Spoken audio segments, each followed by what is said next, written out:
অনেকে ভয় পান এন্ডোমেট্রিওসিস থাকলেই ইনফার্টিলিটি হবে এবং তাকে টেস্ট টিউব বা আইভিএফ পদ্ধতি যেতে হবে, প্রচণ্ড খরচ সাপেক্ষ, অথচ কোনো গ্যারান্টি নেই। তা কিন্তু নয়। এন্ডোমেট্রিওসিস সিভিয়ারিটির উপর ডিপেন্ড করে তার প্রেগনেন্সি আসতে অসুবিধা হবে কি না।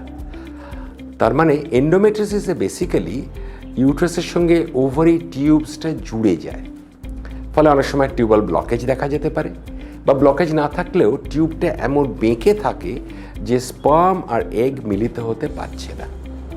2 নম্বর, এন্ডোমেট্রিওসিসে এই জড়িয়ে থাকার জন্য শারীরিক মেলামেশার সময় প্রচণ্ড ব্যথা ফিল করতে পারেন পেশেন্ট, যার ফলে তারা রেগুলার নিয়মিত মেলামেশা করতে পারছেন না।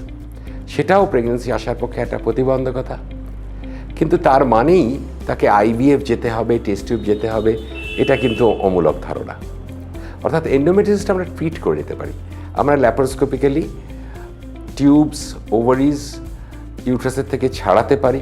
টিউব ব্লক থাকলে টিউবটা আমরা খুলতে পারি। এন্ডোমেট্রিওটিক ডিপোজিট যেখানে আছে সেগুলোকে আমরা রিমুভ করতে পারি। তার ফলে তার টিউবটা ওপেন হয়ে যাবে, যেখানে স্পার্ম আর এগ মিলিত হতে পারবে। এছাড়া এই জড়ানোটা ছাড়ালে তারা শারীরিক মেলামেশা করতে পারবে, ব্যথা কম হবে। এর দ্বারা তারা কিন্তু প্রেগনেন্সির ব্যাপারে চেষ্টা করতে পারবে। কিন্তু এটাও ঠিক, অনেক ক্ষেত্রে আমরা খুব আশ্চর্য হয়ে দেখেছি যে খুব সিভিয়ার এন্ডোমেট্রিওসিস ট্রিটমেন্টে দারুণ রেসপন্স করলো এবং তার প্রেগনেন্সি এসে গেল। আর অনেক ক্ষেত্রে দেখেছি যে মাইল্ড এন্ডোমেট্রিওসিস, তাতেও কিন্তু অনেক চেষ্টা করেও প্রেগনেন্সি এলো না। তার মানে থাকছে যে যেটা আমরা ভাবছি এন্ডোমেট্রিওসিস প্রতিবন্ধকতা করছে, তার মানে তার সঙ্গে অন্য কিছু কারণও থাকতে পারে।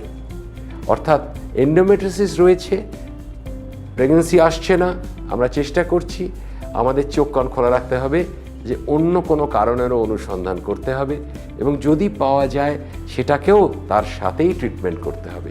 তবেই আমরা সাকসেসফুল হব। পেশেন্টরা নিজেরাই প্রেগনেন্সি আনতে পারবে আইভিএফ বা টেস্ট টিউব ছাড়াই। নমস্কার।